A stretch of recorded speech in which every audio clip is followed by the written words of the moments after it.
Alright, this is my setup for my power hammer. Joshua Delisle is the one that designed it, but he had it so every time you push down the pedal, it hit once. I have it set it so it's more automated, like on Fortune Fire or Big Blue or any of those other hammers. Alright, so I have my compressor line coming in here. I have a valve, which I got at Arbor Freight, just a ball valve, 3/8. Everything is pretty much 3/8 for the most part, except for the top roller valve. 3/8 inch water separator oiler with a regulator on it also. I run this right around, when I actually have it going, right around 90 pounds. Then I have a check valve to protect the regulator and the oiler. I have another ball valve right here. This one I believe I got at Lowe's. It's 3/8. Then I got 3 of these T's. I have one, this turns into be a 1/4 inch line right here that goes up and over to my roller valve. Then back over here I have one coming, and it goes down into number 3 on my 5/2 valve. Then we're going back up here. I have a relief valve since I have the check valve, otherwise the system stays pressurized. This is when I'm done with the power hammer. Then I have another line going into number 5 here. All right. Number 1 ends up being, we go up and we go into another valve. This one's a butterfly valve, and this releases the air. Once I start releasing the air, that's what causes the hammer to actually start moving.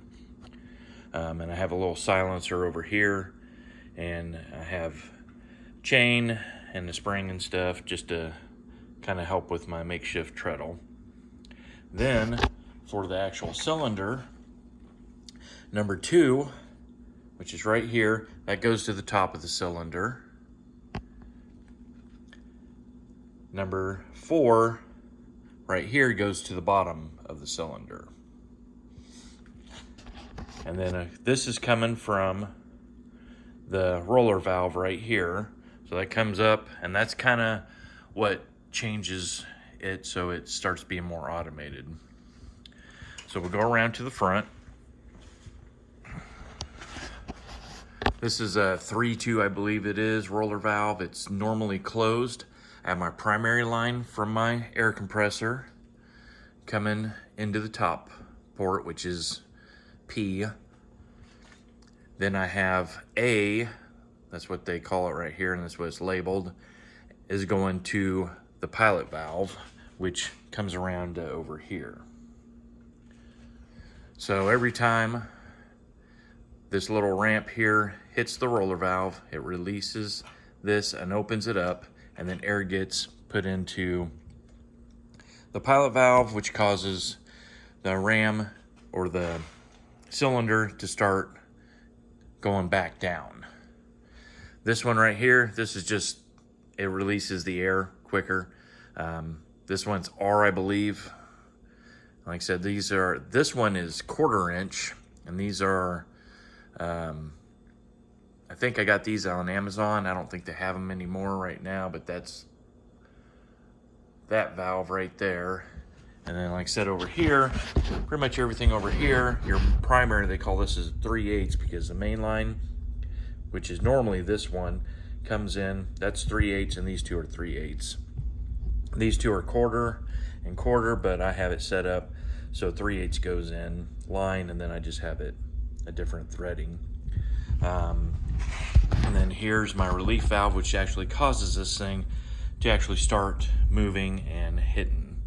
I'm running this thing off of a 10-gallon Brute. I think it's like 4 CFMs.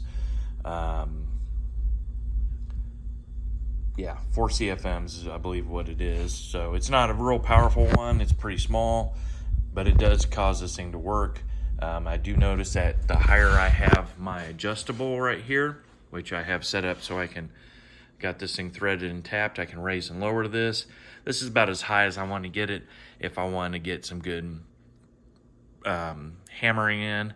The lower I have it, the longer I can actually use the compressor without having to let it get refilled up and everything. All right, so what we're gonna do, we're gonna pressurize the system. Come over here, I'll open up this valve, and then I'll open up this one. And it's gonna do that right there. And then I'm gonna just go ahead and lightly tap down on the foot pedal as I'm going down. If I wanna go harder, I just push in harder.